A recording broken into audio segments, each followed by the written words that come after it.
Bismillahirrahmanirrahim. Assalamualaikum warahmatullahi wabarakatuh. Alhamdulillahi rabbil alamin. Wassalatu wassalamu ala sayyidina Muhammadin. Teman-teman, adik-adik para pecinta kitab berbahasa Arab, alhamdulillah kita berada di cerita terakhir daripada cerita Nabi yang ada di kitab ini. Cerita Nabi terakhir itu yaitu adalah cerita Nabi Isa alaihissalam. Jadi ini adalah Nabi terakhir yang disebutkan di sini dan juga menjadi Nabi kedua terakhir setelah Nabi Muhammad sallallahu alaihi wasallam. Allahumma shalli alaihi. Jadi ada yang menarik dari kisah Nabi Isa ini yang sudah saya sebutkan pada cerita Nabi Zakaria alaihissalam. Jadi kisah-kisah yang ada, kisah Nabi Isa yang ada pada cerita ini dipenuhi dengan berbagai macam mukjizat yang diberikan oleh Allah kepadanya.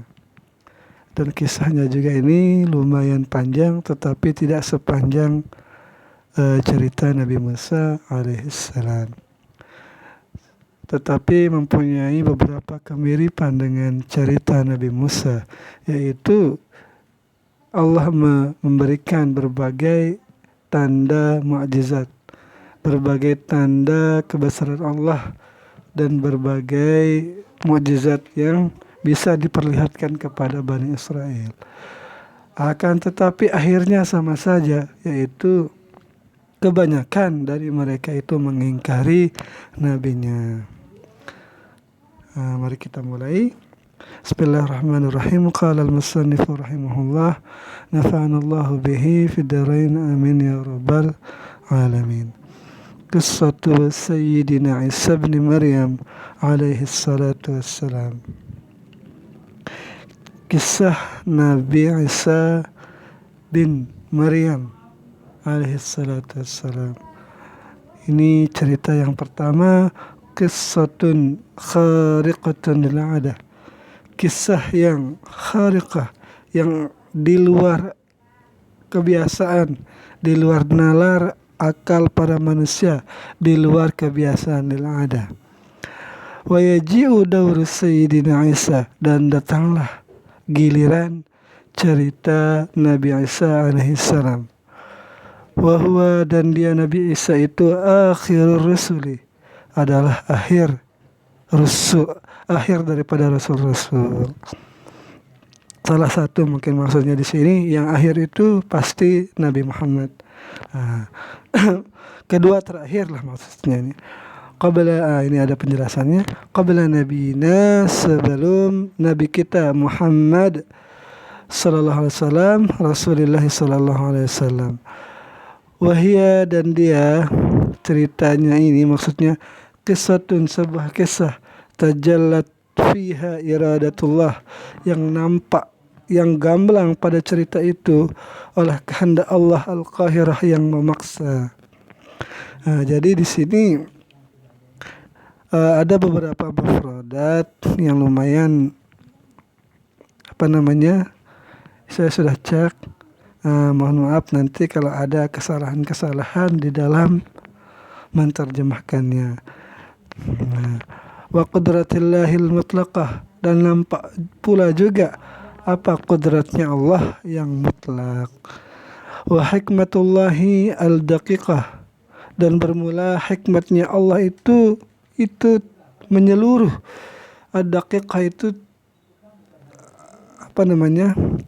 yang terperinci lah gitu. Gimana maksudnya ini?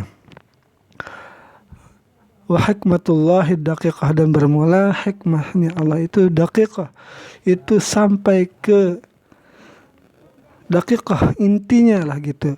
Fa amruhu kulluhu khariqun lil 'adah, maka bermula semua perkaranya itu perkaranya Nabi Isa itu, maksudnya ini semuanya itu di luar daripada kebiasaan. Wa wiladatuhu khaliqah, dan lahirnya beliau itu juga itu di luar daripada lil ada, di luar daripada kebiasaan. Orang biasanya lahir punya ayah, punya bapak. Tetapi di sini Nabi Isa itu lahir tanpa seorang bapak. Harat fihal albab, bingung oleh orang-orang yang mempunyai akal pada kisahnya Nabi Isa ini. Bagaimana seseorang manusia itu bisa lahir tanpa ikut campur dari seorang ayah lah gitu. Wa nusikhat fihal qawaninut tabi'iyah. Jadi nasakha ini bisa artinya naskah atau bisa artinya juga dihapus atau gimana ini? Wa nusikhat fihal qawaninut tabi'iyah, dan dinasahkan padanya cerita itu akan hukum-hukum ilmu pasti atau ilmu alam lah gitu. Wa syaqqal imanu biha, dan pecahlah oleh keimanan biha dengannya cerita itu. Wa tasdiqu laha, ada yang pecah dan ada yang semakin percaya laha baginya kisah itu. Ala man amana bil qawanin tabi'iyah, atas orang-orang yang percaya dengan ilmu pasti keilahin, seperti ilmu ketuhanan, ilmu teologi, la yazulu, yang tidak akan hilang Tuhan itu, wala yahulu, dan tidak akan terbatas kekuasaannya Tuhan.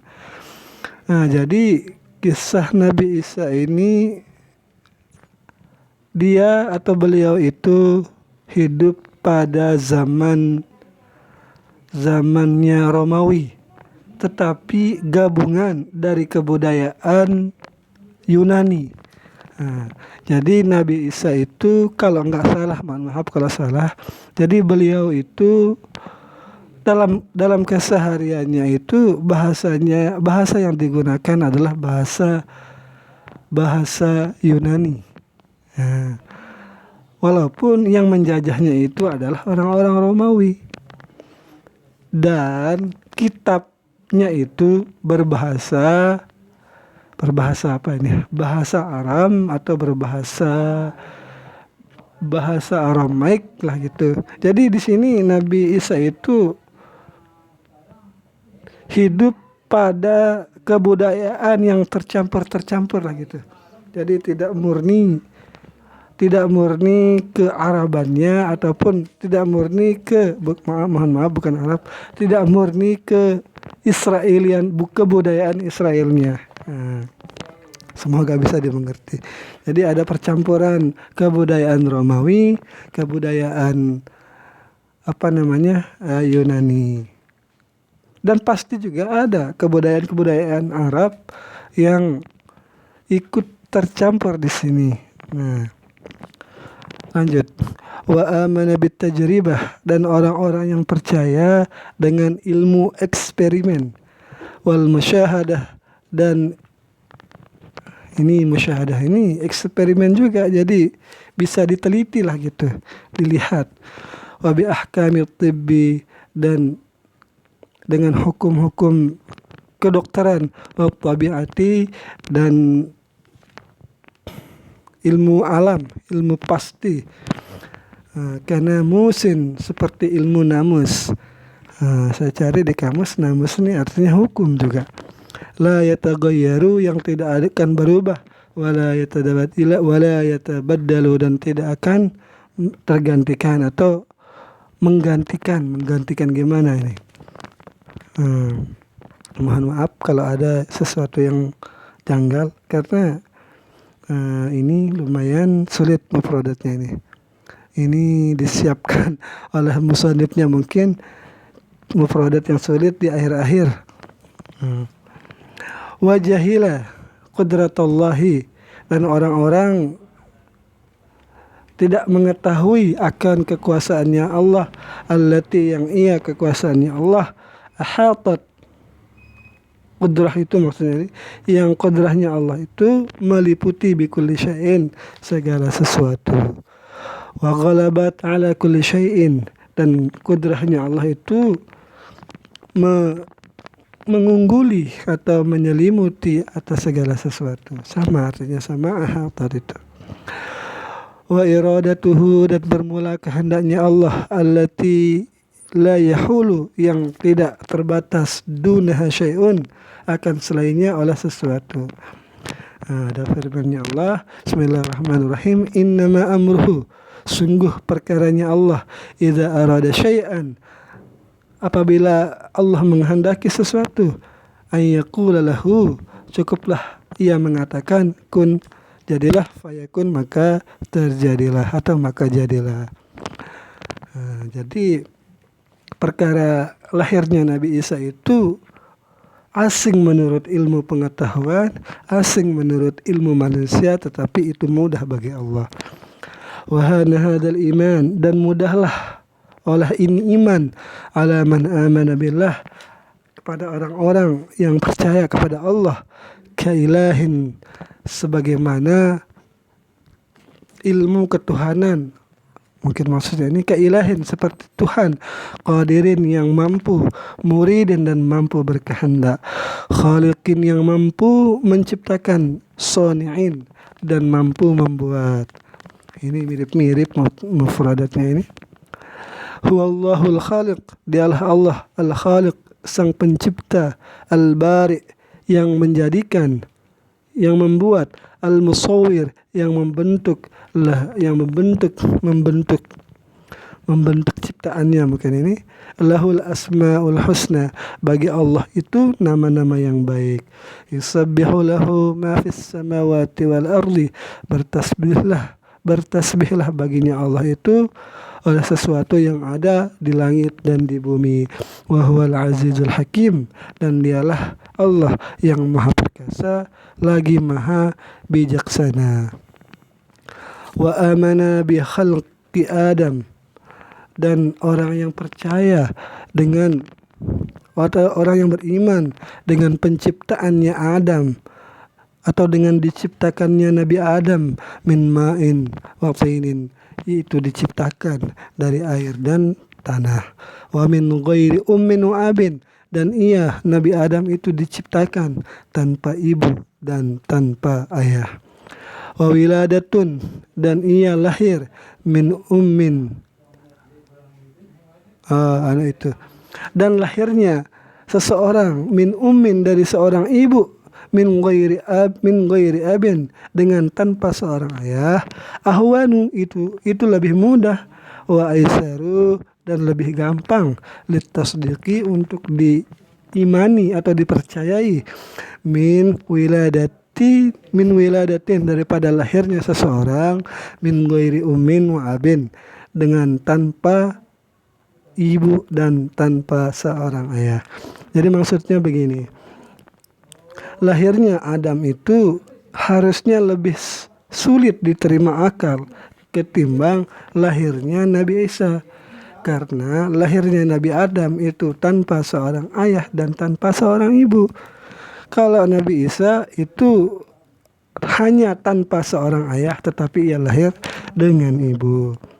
Lidzalika, karena itu, yaqulullah, berfirmanlah oleh Allah Ta'ala, inna masala Isa indallahi kamathali Adam, sungguh perumpamaan lahirnya Nabi Isa itu di sisi Allah, yaitu seumpama Nabi Adam. Khalaqahu min turab, Allah menciptakannya dari tanah. Tsumma qala lahu, kemudian berkatalah Allah, kun, jadilah, fayakun, maka jadilah. Amrun kulluhu ajabun, perkara semuanya Nabi Isa itu maksudnya ajabun, adalah keajaiban.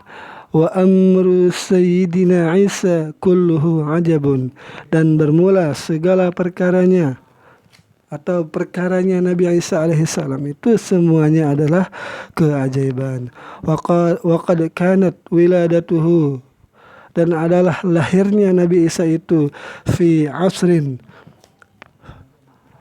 pada zaman, balagat, pada zaman yang sampai pihi padanya zaman itu, Yunan, yaitu zaman Yunani, au jaha fil ulum, yang ia zaman Yunani itu unggul di dalam fil ulumil aqliyah, di dalam ilmu apa namanya, ilmu intelektualnya lah gitu. Jadi ilmu filsafat tentang cara berpikir. Nah, jadi mungkin zaman gimana nih ya, sebelum atau sesudah zaman Aristotle, zaman Plato, zaman-zaman orang-orang pemikir seperti itulah kalau nggak salah. Karena Plato sama Aristotle itu lahir sebelum ini kayaknya dia, sebelum Nabi Isa kayaknya dia. Kalau nggak salah, mohon diluruskan kalau salah. Nah, lanjut. Waryadiyah, dan iya Nabi Isa itu lahir pada saat zamannya, saat majunya zaman atau peradaban Yunani di dalam ilmu filsafat dan ilmu matematika. Wakanat, dan adalah litibbi daulatun wasaulatun. Nah, itu negeri, itu adalah apa ini? Saulatun, kuasa kalau nggak salah artinya saulatun ini. Jadi negeri untuk yang terkenal dengan pengobatan lah kalau nggak salah. Jadi mungkin gitu kita artikan negeri itu. Mohon maaf, ini baterai lemah.